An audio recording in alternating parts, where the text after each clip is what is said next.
Thank you, Andrew. Welcome to the Sunday Politics here in the glorious West Country on a sunny and indeed breezy morning. Perfect weather to be in the political garden.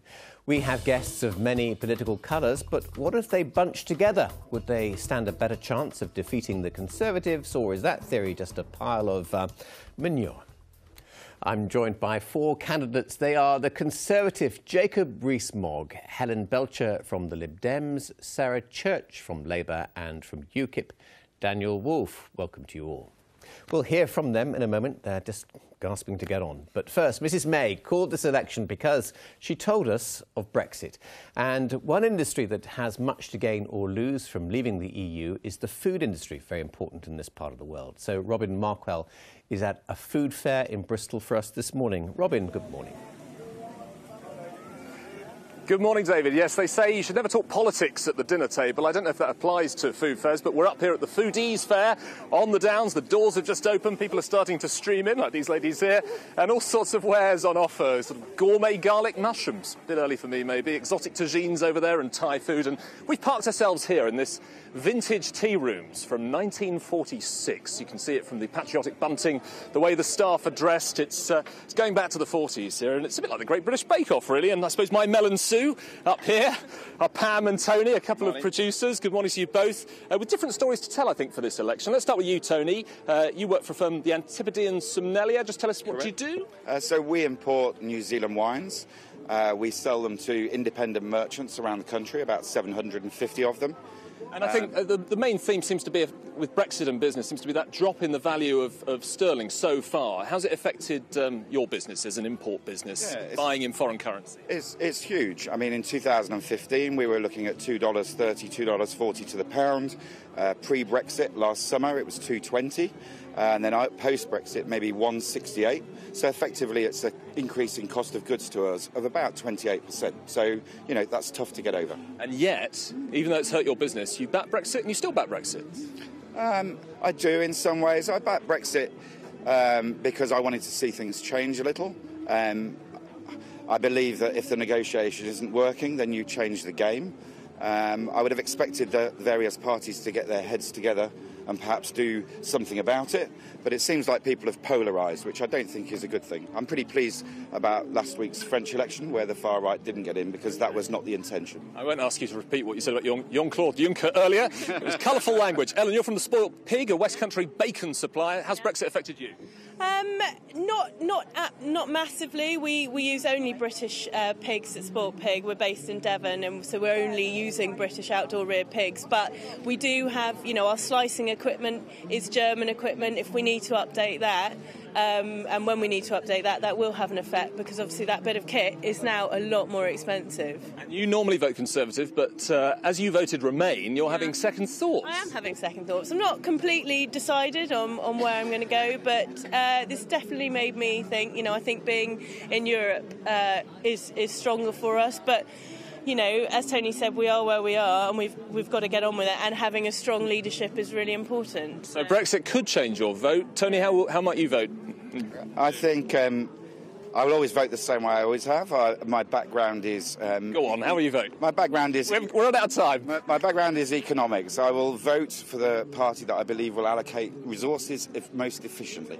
Goodness, cards close to your chest or what? There we go, that's Pam and Tony, two different flavours of this delicious election coming up very soon, David. OK, Robin, thank you. Bring me back a sausage roll, if you wouldn't mind. Well, let's discuss some of that. Jacob, food prices are up, inflation is up, the value of the pound is down. We're just beginning to see, aren't we, the economic problems that Brexit is going to bring. Well, I think that was a really important point in the piece that you've just had on New Zealand wine, because the price of New Zealand wine may have gone up by 28%, but the tariff on wine that we impose as a member of the EU is over 30%. So once we're out of the EU and out of the customs union, even with the fall in the pound, New Zealand wine can be cheaper, and that's one of the advantages of Brexit. You like New Zealand wine? As it happens, I prefer French wine, but I'm very traditional, as you know. So it's not going to make a great deal of difference to me. So just have New Zealand stuff because we won't be able to afford the French, is that what you're saying? No, French wine will remain the same price, but that New Zealand wine, Australian wine, Chilean wine, all of this will be cheaper because we won't have to have the EU tariffs. That's a bit of a let them eat cake argument. No, it's not. It? It's absolutely crucial because this applies to other foodstuffs as well. There's a 70% tariff on beef from outside the European Union. We could get cheaper beef from the United States and from Australia and from Argentina. The advantages of leaving come from the reduction in tariffs, which hit basic foodstuffs more than anything else. Indeed, the highest levels of tariffs are on food, clothing and footwear. So it's not eating cake, it's the basics of life that will become cheaper as long as we're out of the customs union. Less need for food banks, you think? Food banks are a different issue. Food banks are a very good way of providing temporary support for people in immediate financial difficulties, and that's separate from anything to do with the European Union. OK, it'd be nice to pursue that. I'm sure we will before the election. But, Sarah, can you tell me what Labour's position on Brexit is? Because I have got a bit confused recently. OK, well, to me it's quite clear. We are leaving the European Union, but it's about how we do it. And that's 100%, is it? Because Mr Corbyn didn't say Well, it was 100%. what I would say is what we have to have is a constructive approach, not a combative approach to these negotiations. I don't think saying that we will crash out regardless of the deal is an appropriate thing to do. You heard the gentleman on the piece there saying that all the options have to remain on the table. And it may be that we have a temporary arrangement where we are able to make sure that we don't just crash out of the single market and the customs union before sorting out all of our different trade deals if we have to make bilaterals. I mean, coming from Swindon, where we have 10,000 jobs reliant on access to the single market in some way, whether it's to do with the actual manufacturing or to do with research grants for various different sectors of the economy, you know, I think it's very important to look at this constructively, look at what we need to achieve and not... So what would be a good deal? A good deal would be one where we still have access in some model to the single market. And what about freedom of movement? Well, immigration was clearly at the forefront of people's minds, and I think it's a topic now we absolutely have to engage on. We can't sort of shy away from it anymore. So were you wrong on immigration? I don't think Labour's been wrong on immigration. I think that the feedback you get very clearly from across the country is that immigration has to match demand. OK. But you want access to the single market, but not with the strings that come with it, which is normally So I'm movement. not saying that what we have to do is have full access and then full freedom of movement at all. What I'm saying is we need to guarantee the rights of EU nationals who already live here. And then what's clear in sort of Labour policy, and we come out in the manifesto next week, is that immigration is to do with jobs and the economy. And if certain sectors of the economy need to bring workers in from outside and they're not putting British workers to one side to do that, then that's fine. I mean, at the moment we have a crisis in recruiting nurses and we're going over to India to do it. So you'd have an Australian point system? No, I don't think that's... Sorry, let's move on to UKIP. What do you make of it? I mean, we're seeing certainly signs that the economy is slowing. There's a warning from the Bank of England this week. Yeah, I mean, you're going to see these indicators. Some of the polls, some of the reports that you see out there will show one thing and some of them will show something quite different. I think until the ink is dry on the deal, until we get rid of all the kind of speculation and instability from not actually going forward and having the hard Brexit I know people around the country voted for. How do you know that they have voted for a hard Brexit? Well, I say hard Brexit and not a hard Brexit. There wasn't this hard Brexit, soft Brexit stuff. It was just about leaving the EU, and then it all became polarised. We have full access, and we could be like Norway. We were told that countless times. That could be one of the models that we go down. You'd accept that, would you, being part of this free trade area where you pay in, but then you have to accept. You have to accept all the deal. You have to accept free movement. I'm of the mindset that we need to get out of the isolationist protectionism of the European Union. And I tend to agree with Jacob that once we're out of that, the tariffs that are imposed by that particular economic trading bloc, which we will no longer be part of, we will be able to reduce food prices. We'll be able to have control over immigration. We'll be able to have sovereignty over our borders and our policies and our laws. That's what I know a lot of people voted for in my neck of the woods, and we had an overwhelming percentage of people in Gloucester voting for that. Well, Helen, from the Lib Dems, this sounds like paradise. What's not to like? Because the trade requires two parties. You're not just importing stuff, you're also exporting stuff. And we export an awful lot of red meat, beef and so on. As Jacob said, the tariff on exporting beef to the EU is around about 70%. So suddenly a huge chunk of our export market becomes a lot harder. We're seeing the impact of falling pound, increased food prices here. That's going to be a short-term impact. That may end up being a long-term impact. But exporting becomes a lot harder for us if we're going to export to the European Union. And that's a major market for us, about 45%. And what's been the reaction to this when Tim Farron's been going around sort of questioning Brexit and so on, in an area which voted generally, by and large, there were pockets, but voted for Brexit. I think whatever people voted for, Leave or Remain, people are very worried about what the deal actually is. And so that's why, as Liberal Democrats, we've taken a very clear position that actually people need to have the final say on that deal, because at the moment the election is essentially the Conservatives saying, trust us, we can sort it out. But it's vague. There's no detail. Let's bring this back to you, Jacob. Do you think by going for this election, we were told it was about Brexit, nothing to do with the state of the polls or whatever, but if there were a large Conservative majority, as some of the newspapers are saying this morning, would it mean that Brexiteers, hard Brexiteers like you and like Liam Fox perhaps, and David Davis and Bill Cash and all the rest of them would be marginalised? And then actually Mrs May could do the deal that she wants to do, which could be quite a soft one. Well, I agree with Daniel that this hard and soft Brexit is misphraseology. That Donald Tusk himself said that there is leaving the European Union and there is being in the European Union, and we're leaving the European Union. And that's neither hard nor soft, that's leaving. In terms of the political consequences for people like me who campaigned for Brexit, I don't agree with that analysis. I think it doesn't recognise the parliamentary arithmetic that in the previous Parliament, the overwhelming majority of members of Parliament were in favour of remaining within the European Union. There are about 150 MPs who were in favour of leaving. And therefore, had the Prime Minister wished to marginalise us, she could have done so with the numbers that were available to her in the last Parliament. But you hold a lot of power in Parliament. You could rebel at any time. But we couldn't win on any rebellion because we weren't going to get the SNP to support us, we weren't going to get the Labour Party or the Lib Dems to support us, whereas the pro-EU people in the Tory party only needed 10 of them, in combination with the SNP, the Labour Party and the Lib Dems, to defeat the government. Okay. So had Mrs May wanted a non-Brexit, some terrible fudge, she would have been better advised to keep the last Parliament. So I think in a word, what sort of Brexit, if she is successful, what sort of Brexit will she get? Well, as she herself has said, the great lady has said, Brexit means Brexit. And that's the only slogan I'll give you today. Perhaps we could have a strong and stable Brexit. I don't know. Anyway, enough from this coalition of chaos that we have here, because we must move on. Because Thursday marked the closing date for prospective MPs to register for the election. If you want to be an MP and you haven't registered, it's too late this time. Now, the Tories, Lib Dems and Labour are contesting all 31 of the West constituencies, not so the Greens and UKIP. So were deals done behind closed doors for political favours? Dickon Hooper reports. Cheltenham in all her Regency glory. Can I ask who you're going to vote for, sir, in the general election? No. Oh, OK. The seat was taken by the Tories in 2015. So which side are you on? Well, we're impartial. Oh, good Lord. Coconut and amaretto. Amaretto, please. Might be a bit early. But opposition parties are hoping for a blossoming of support. The Greens, Labour and Lib Dems helped each other out, we understand, in the local elections, although officially no deals were done. The Lib Dems, though, could now see some support slide to the Greens.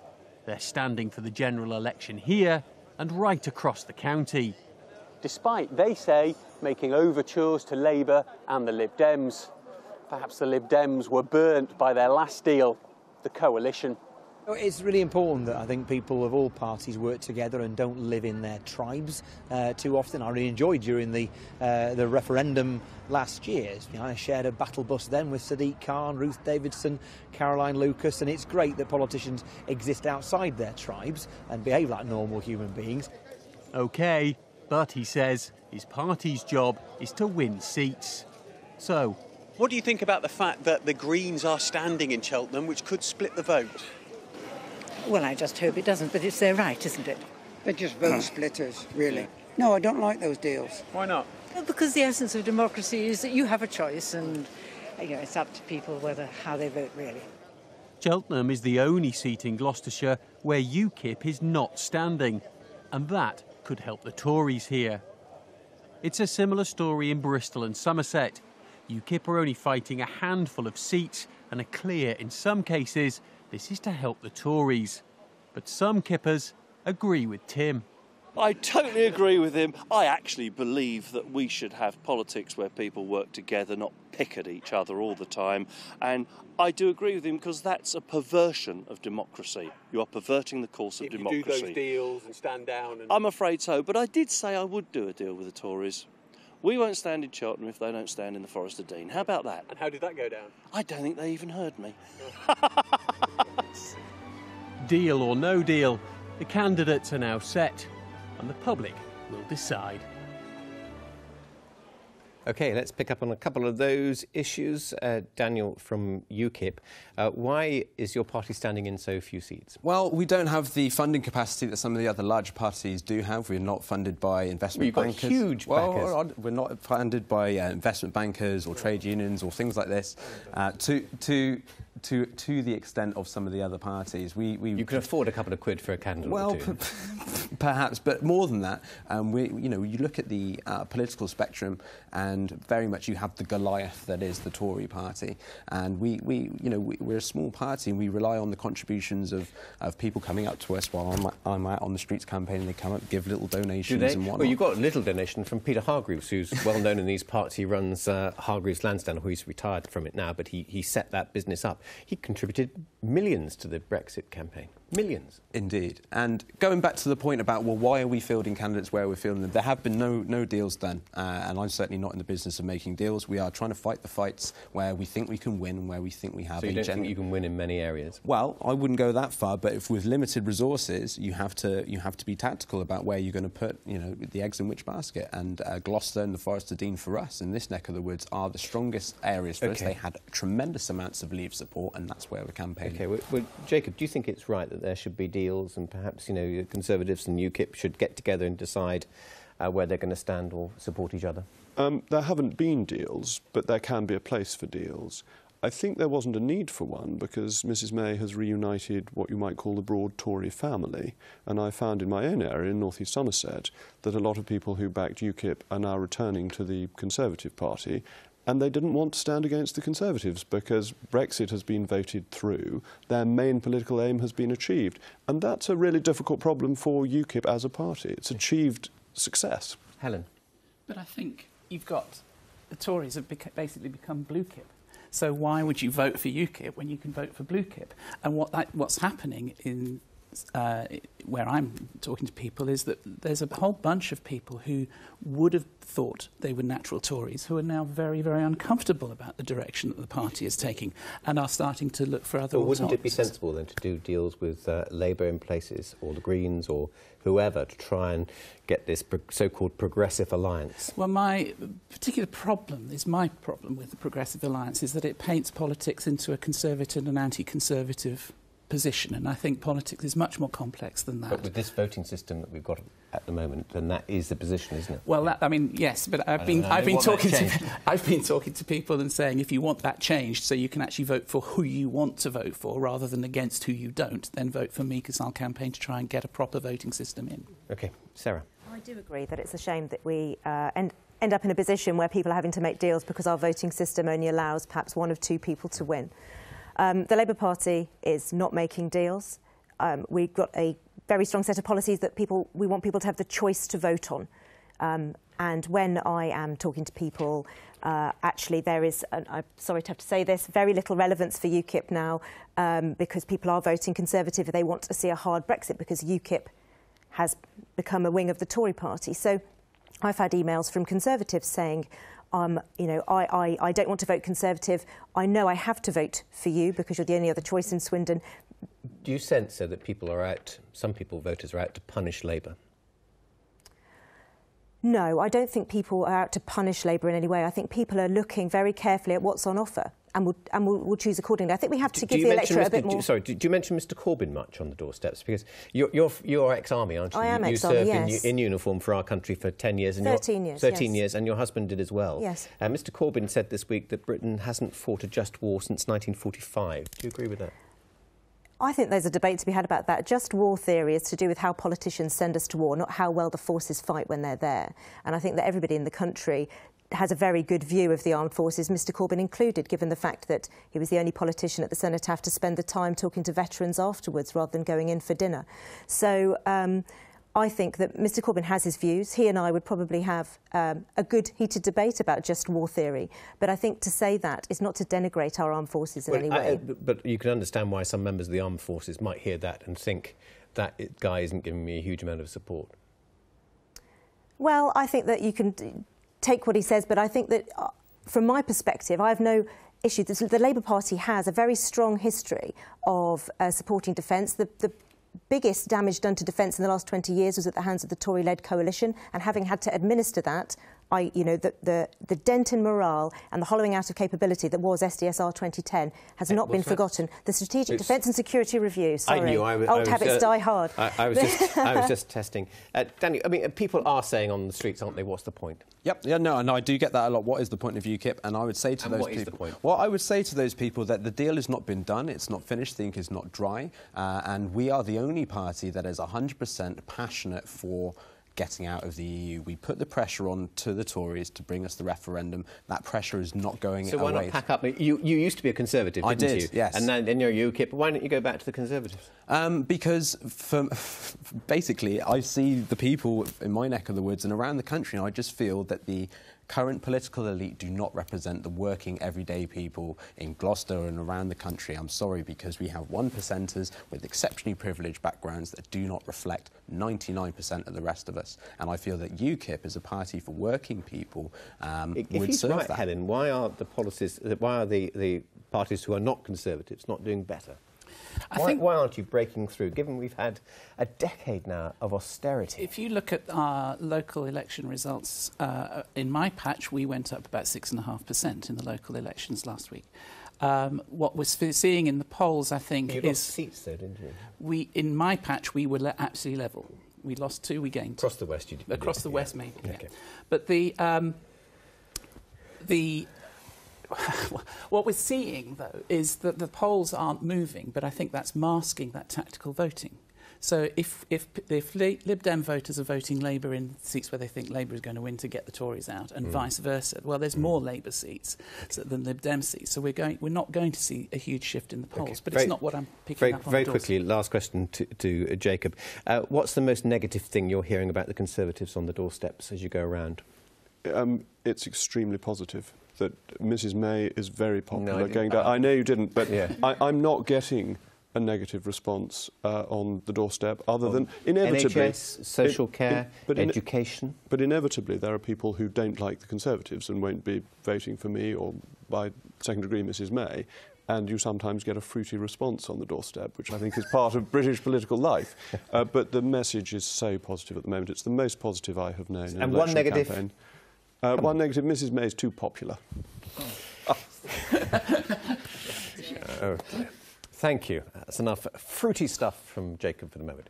And that's all from us this week. My thanks to all my guests. Please follow us on the Twitter, but now back to London. Bye-bye.